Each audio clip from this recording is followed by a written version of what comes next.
Meu nome é Leonardo Coelho Cruz. Eu tenho esquizofrenia. Sou um cara feliz, né? Faço as coisas que eu tenho vontade, outras eu deixo de fazer. Eu gosto muito de conviver com as pessoas, né? Fazer novos amigos.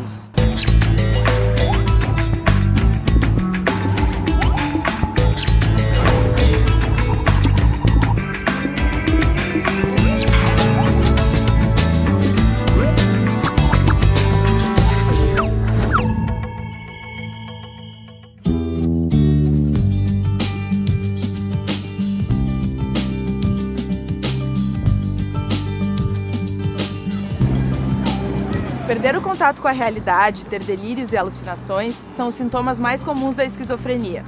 Um dos relatos mais frequentes da doença é que o paciente passa a ouvir vozes e pensa que está sendo perseguido. Cerca de 1% da população mundial é atingida pela esquizofrenia, que acomete igualmente todos os povos e classes sociais. Hoje em dia, com o tratamento adequado, é possível dar uma boa qualidade de vida aos pacientes. Entretanto, o medo e o preconceito decorrentes da desinformação atrapalham e muito a vida de pacientes e familiares.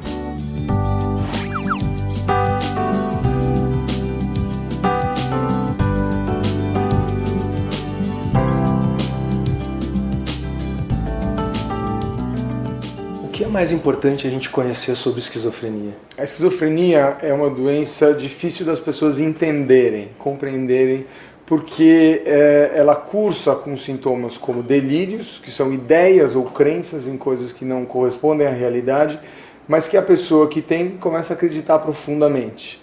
E é comum também que as pessoas tenham alucinações. O que são alucinações? Ouvir uma voz, às vezes a voz fala alguma coisa inconveniente, às vezes até dá uma ordem para a pessoa. Por que é difícil reconhecer? Porque a pessoa não vai te falar que ela está com a doença, ela simplesmente vai mudar o comportamento. E essa mudança de comportamento às vezes se confunde, por exemplo, com coisas da adolescência. Mudou de jeito de ser. Então, o que é fundamental é conseguir fazer o diagnóstico, perceber que tem alguma coisa errada.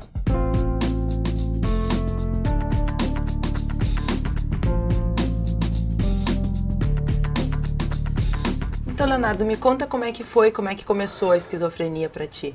Eu tive um surto enquanto eu trabalhava na Varig, né? Um surto violento. E eu ia para a cabeceira da pista, assim, perto do hangar, eu ia lá naquela época. Eu ia lá e chorava, e não sabia o que estava acontecendo comigo. Te dava uma tristeza, Me dava, sei lá, primeiro diziam que eu tinha depressão, né? Mas infelizmente... Não era só isso? Na realidade eu descobri mesmo que tinha esquizofrenia, né? Isso tudo acontecia e eu não sabia o que era. Tu te sentia meio mal, mas não sabia muito bem o que estava acontecendo Exatamente, contigo. O que acontece no cérebro de uma pessoa que está com alucinações, que tem esquizofrenia? Por muito tempo as pessoas achavam que era uma questão mental e que não tinha um órgão afetado. Agora está muito claro, e a gente tem evidências em neuroimagem funcional, mostrando que quando alguém tem uma alucinação, tem áreas cerebrais ativadas. Áreas da audição, áreas da linguagem, áreas da memória e do córtex associativo. O que quer dizer isso? Que de alguma forma o cérebro está processando aquela informação que está sendo ouvida pelo paciente, mas a dificuldade do paciente é reconhecer como dele. Esse talvez seja o maior problema da esquizofrenia. Pessoas com esquizofrenia, quando manifestam os sintomas, apresentam um aumento exagerado da dopamina. Esse neurotransmissor tem a função de determinar a importância que damos às coisas que percebemos e pensamos. Quando acontece um aumento da função da dopamina em determinadas regiões do cérebro, a pessoa passa a supervalorizar pensamentos pouco prováveis, a ter delírios e alucinações. Então, mais tarde, tive uma crise muito forte, né? Inclusive eu fumava muito, sabe? Chegava a ter, eu fumava assim, tipo assim, até o final do cigarro chegava a ter bolhas na mão, assim. Como é que eram, assim, o que tu sentia, como é que eram esses surtos? Tu te lembra, assim, qual era? Era alucinações auditivas, alucinações visuais, né? junto com a depressão também. Entendi. Né? E aí tu lembra, assim, tu ouvia vozes, eu imagino. Exato. Tu chegava a ouvir mais de uma voz, as vozes conversando, assim? Ou era uma voz só? Não, era como se fosse várias vozes falando ao mesmo tempo, né? Dizendo que eu tinha que fazer, sabe? Te mandando fazer coisas, assim? Exatamente, é. Entendi. Mas, felizmente, isso aí eu já superei, né? Psicose é um termo que se usa para esse desligamento da realidade, seja por alucinações ou por delírios, de pensamentos muito bizarros ou de percepções estranhas. Geralmente nessa situação a pessoa fica muito agitada, eventualmente violenta ou muito hostil, porque ela está, né, com uma imaginação que está tomando conta dela, né, está com uma convicção, por exemplo, de que estão perseguindo ela ou de que estão querendo fazer o mal dela, então ela fica arredia, fica agitada. E esses são os períodos que a gente chama de surtos ou crises psicóticas, que em geral o melhor é encaminhar para uma internação psiquiátrica para evitar danos maiores para a pessoa e para as pessoas em torno e para ter um acompanhamento melhor da medicação. A pessoa eventualmente até coloca palavras que não são adequadas para aquele contexto ou não consegue fazer uma construção tão clara do que quer expressar. Às vezes fica girando em torno de um assunto ou não consegue ser preciso no que quer falar. Então, nos quadros mais graves, é um embaralhamento total de palavras, o que a gente chama de salada de palavras. Isso é nos quadros mais graves, mais deteriorados, que pode acontecer.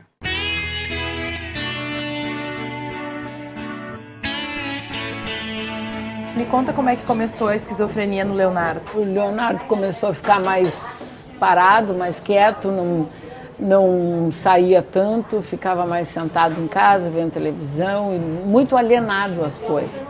A gente começou a notar, mas achava que era normal na idade, e como ele trabalhava, e a gente sabia que no trabalho tinha uma competição e que era difícil enfrentar. Mesmo assim, durante esse período, ele já estava tratando com uma psicóloga, porque a gente notava já, quando ele estava estudando, que ele estava ficando com alguns probleminhas, então começou a tratar, mas não adiantou.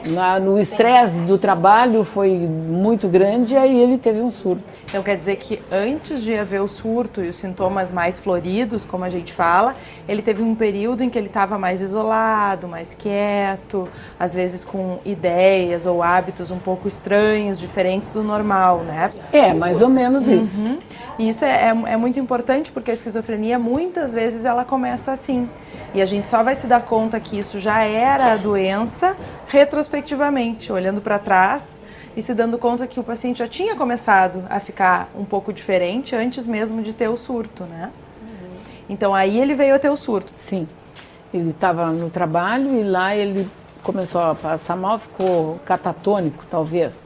Foi levado para o centro médico e aí foi preciso uma internação.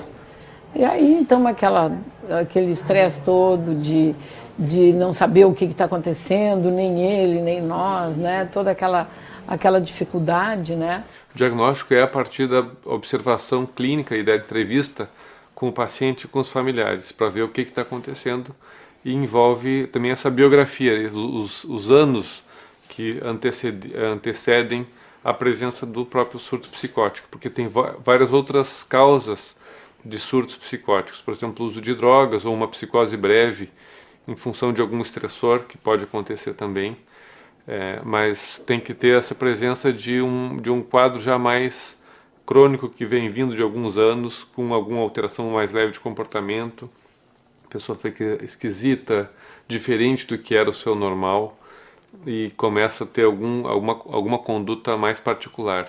Isso é o normal de acontecer com esses pacientes. E até que vem um momento em que realmente a coisa toma uma proporção muito maior e sai do controle tanto dele quanto do gerenciamento com a família. No começo do transtorno se tem um predomínio de delírios e alucinações e não muito a desorganização de pensamento ou retraimento afetivo. É um bom sinal, vamos dizer assim. Isso é mais bem tratado com os remédios e a pessoa pode ter uma volta de um funcionamento bastante próximo da normalidade. E tem os quadros que têm mais desorganização de pensamento e do comportamento. e retraimento esse afetivo, mais frios, mais distantes, em que daí é muito difícil voltar a um quadro pleno de saúde mental. Geralmente fica algum resíduo e quanto mais surtos tiver, mais vai tendendo a deixar marcas e prejuízos para essa pessoa. É claro que é uma doença crônica, ele está ótimo, ele sabe muito, tudo, todas as limitações, todas as coisas que acontecem com ele, sabe até onde ele pode ir, em tudo nós também sabemos, só que de vez em quando ele não está tão bem.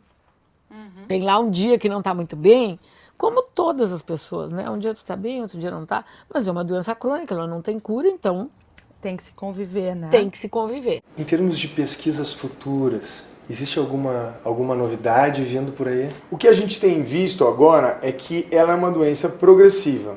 Quando ela começa, que a gente chama o primeiro episódio psicótico, na verdade já estavam acontecendo fenômenos dentro do cérebro e que atualmente a gente começa a identificar pessoas antes de que ela tenha o primeiro episódio psicótico. E várias estratégias no mundo inteiro estão sendo implementadas para evitar que comece a doença.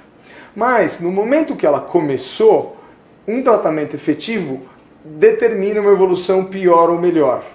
Então, o estigma de que a esquizofrenia tem uma evolução ruim está associado a um tratamento ruim e tardio. Ai, maravilhosa, minha família toda me aceita do jeito que eu sou. Foi especial sempre, né?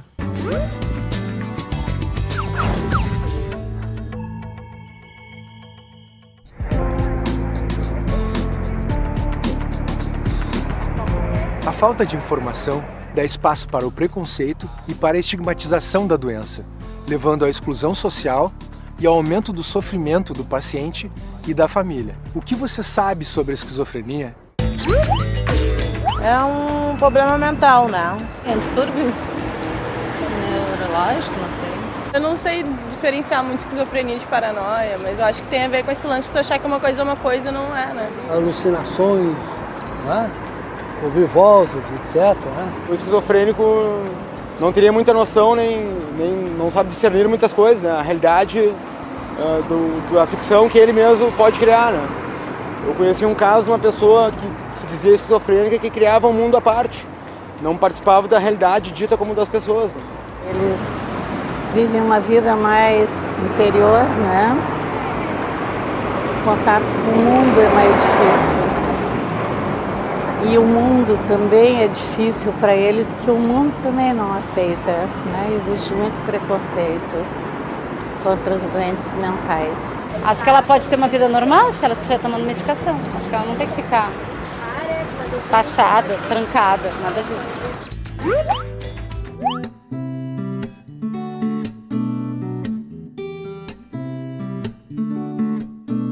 Hoje em dia é possível a pessoa com esquizofrenia ter uma vida normal? É possível.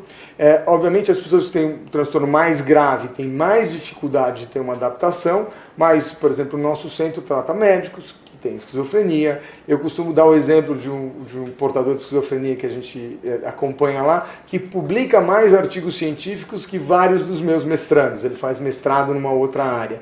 Então é possível sim você ter uma vida com muita qualidade. Algumas pessoas conseguem se adaptar melhor, outras um pouco pior. Mas é uma doença potencialmente bastante grave que, se tratada precocemente e efetivamente, nós conseguimos com que as pessoas tenham um restabelecimento dos padrões da vida que a gente considera normal. Com relação ao tratamento, quais são as outras formas de terapia que são importantes na esquizofrenia? O remédio é condição necessária para um bom tratamento. E um remédio bem dado, em doses efetivas para redução do sintoma. Mas não é o suficiente. Nós precisamos usar várias outras abordagens que incluem o que a gente chama de reinserção social. Então nós temos diversas modalidades terapêuticas que incluem terapia ocupacional, em grupo ou individual, oficinas terapêuticas, psicoterapias, cada uma indicada para um tipo de paciente, para que aquela pessoa volte para a sua vida normal.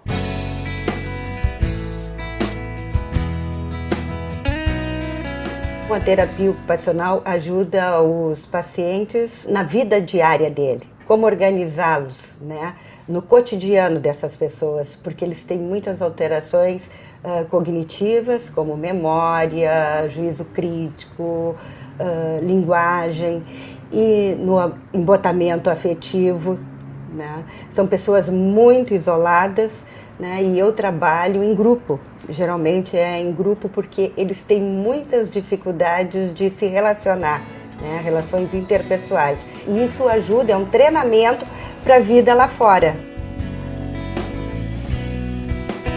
Então a associação é um espaço que eles podem vir, conviver com outras pessoas, ter essas atividades mais de aprendizado. O conhecimentos gerais, eles amam inglês, artes plásticas, desenho, capoeira, educação física. E de um modo geral, a senhora nota que os pacientes vão evoluindo aqui. Quando chegam, eles chegam assim, cabisbaixo, não conversa com ninguém. E ao longo do tempo eles vão ficando assim alegres e é bem diferente. Mais sociáveis.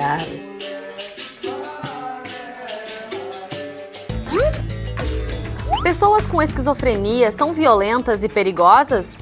Nos momentos de surtos, né, as crises psicóticas com delírios e alucinações, elas podem ser perigosas, mas com o tratamento adequado deixam de ser perigosas e não vão ser violentas. O consumo de drogas pode desencadear a esquizofrenia? Sim, cada vez mais tem se concebido que a maconha pode fazer se manifestar os sintomas psicóticos e gerar um quadro de esquizofrenia. A cocaína também pode ser uma dessas drogas que induz psicose em pacientes vulneráveis e isso pode começar um quadro psicótico que venha a ser esquizofrenia. A esquizofrenia pode se manifestar na infância? Raramente se manifesta na infância, geralmente começa na adolescência. Pessoas com esquizofrenia podem trabalhar? Podem trabalhar se tiverem com a sua medicação bem ajustada e se tiverem com poucos sintomas e uma certa resistência a situações de um pouco de pressão e responsabilidade. Mas podem vir a trabalhar em trabalhos geralmente mais simples ou com menos carga horária do que seria o normal.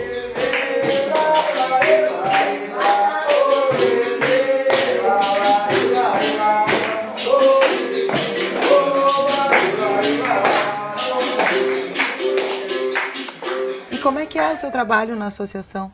Ajuda a coordenar o ateliê da vida, que é onde eles fazem os trabalhos. Eles passam uma tarde de segunda a sexta fazendo atividade, porque todo mundo é voluntário lá. Então fazem as atividades dependendo do voluntário que está no momento disponível lá. Então, no momento a gente tem um professor de educação física que está indo às segundas-feiras, nós tínhamos o de capoeira, eles tinham aula de dança, nós temos uma artista plástica que faz trabalhos manuais, eu, quando não tem ninguém, eu estou lá e ensino a fazer o que eu sei, e temos uma professora de português que dá cultura geral, trabalha com eles com textos e conversam, trocam ideias. Nós temos um outro voluntário, o seu Renato, que ele é sociólogo, então ele dá aula de cultura geral. E eles adoram, eles gostam mais disso do que trabalhos manuais. Porque, como a maioria deles tem o ensino do médio ao superior, tem gente formada na faculdade, foi o que ficou carente na vida deles, foi essa parte. Porque se eles não tivessem adoecido, eles estavam trabalhando, vivendo e sabendo da atualidade. Então eles ficam perdidos no tempo e no espaço. Então lá eles têm essa oportunidade então, de é um voltar. Espaço assim, de convivência e de aprendizado também, de estímulo. De estímulo. Somos todos voluntários. Sim. Então, eu acho que é um espaço social, de convivência. Eu costumo dizer para eles que eles estão entre os iguais, se fortalecendo para viver com os diferentes que estão fora. É importante compreender que o paciente com esquizofrenia pode não conseguir fazer mais do que fazia antes de adoecer. Nesse sentido, é importante que os familiares não depositem expectativa excessiva e possam aceitar os novos limites da pessoa. Hoje se sabe que a redução da pressão familiar melhora o prognóstico e diminui o número de recaídas. A família, primeiro assim, entender de que o paciente não é culpado por estar com esses sintomas, né? Uma coisa que a doença, qualquer doença é alguma coisa que sai do nosso controle, né? E a doença mental não é diferente disso. A pessoa não tem controle, agora vou parar de ouvir vozes ou vou passar a sentir um afeto que eu não estou sentindo. Isso aí é do quadro mesmo. Então ter essa percepção, essa aceitação, né, e poder se colocar de uma maneira proativa dentro do tratamento para fazer as coisas acontecerem da maneira certa, né? E as consultas, se tiver que ter uma reabilitação psicossocial também, ir conseguir levar o paciente. E me conta como é que é conviver com a tua família, assim, como é que é a convivência? Ai, maravilhosa, minha família toda me aceita do jeito que eu sou. Foi especial sempre, né? Esse contato que eu sempre tinha com eles, né? E tu sente que tem o apoio da tua família, então, da tua mãe, do teu pai, como é que é? Eles te ajudam? Olha, eles me ajudam em tudo, né? Tem certas coisas assim que eu ainda não administro totalmente, que é meus deveres assim com relação ao dinheiro e tal, né? Aí tu precisa da ajuda deles, assim. Isso. Mas não é uma questão de que eu não possa fazer, entendeu? Sim. Eles me tratam tão bem, sabe? Que eu sempre deixo para eles fazerem as coisas para mim, né? Facilita muito, né? As medidas mais óbvias de saúde em geral são fundamentais. Além de você se alimentar bem, dormir bem, ter boas relações, sociabilidade é uma coisa fundamental para o cérebro. Não usar drogas, não se expor. Estímulo é fundamental para o cérebro. O que é estímulo? Estudar, desafios intelectuais, leitura, curiosidade, busca de novos conhecimentos, isso tudo exercita o cérebro, mais atividade física. Me conta como é que tá a tua vida hoje em dia um pouco. A minha vida hoje em dia se resume, tipo assim, HFAP, né? De vez em quando eu dou uma caminhadinha no parque e tal. E o que tu gosta de fazer lá na HFAP? Eu gosto muito da arte-terapia, né? Que é feita lá. Mas, tipo assim, uma coisa que eu gostaria de falar, que eu sempre falo, que eu acredito assim que nós como esquizofrênicos, né, temos que lutar contra o estigma da doença. Porque lutar contra uma coisa que a gente tem que assumir porque passa por aquilo aí, né? É da vida, né? É da vida. Acontece contigo, vai acontecer com outras pessoas também, né? Exatamente. Eu me considero das pessoas que tiveram esse destino de ter o convívio com a esquizofrenia, me considero privilegiada, porque pude fazer o que eu fiz pelo meu filho, tirar ele do buraco. Eu, meu marido, minha família me ajudou, né? Mas não é qualquer. Também não podemos criticar nem condenar, porque tem gente que não tem condições de deixar de trabalhar para atender o filho. Então tem diversas situações, e é lógico que quem pode, consegue, que se dedica e que tem tempo e que pode fazer, vai ter um melhor resultado, isso é óbvio, né? Eu não deixei nunca o Leonardo em casa para não mostrar ele para os outros, sabe? Eu levei em todos os lugares possíveis, festas, em todos os momentos de reunião, de família, e seja o que for, o Leonardo sempre foi junto. É possível ter esquizofrenia e ser saudável? Sim, lógico que é. É possível ser bipolar e ser saudável, ter depressão e ser saudável. Quer dizer, alguém com esquizofrenia bem tratado fica saudável. O que caracterizaria então um esquizofrênico saudável? Alguém que faz o tratamento corretamente, que entende a sua doença.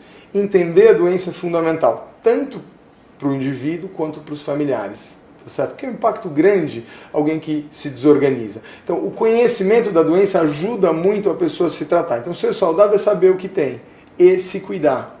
E buscar uma vida que se aproxime com os seus próprios desejos. Eu gostaria de me casar. Então, se casar. Eu gostaria de fazer faculdade, eu gostaria de trabalhar em alguma coisa, eu gostaria de me autogerenciar. Isso está associado à saúde. Ser saudável, eu acho que é ser feliz, alcançar o potencial que tu tem que alcançar para ser feliz, né?